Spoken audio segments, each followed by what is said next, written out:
Priming your machine is recommended for first-time use or when it has not been used for an extended period. First, make sure your water tank is full and that there is no capsule in the machine chamber. Place a cup on the drip tray, then press and hold the back button to trigger the machine to purge water.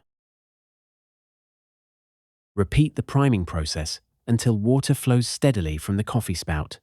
This ensures the system is properly filled and ready for brewing coffee.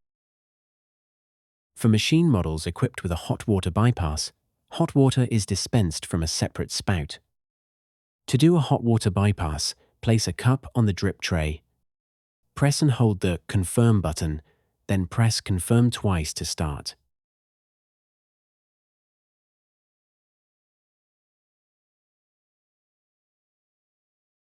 Run this function and repeat the process until water flows consistently from the hot water spout.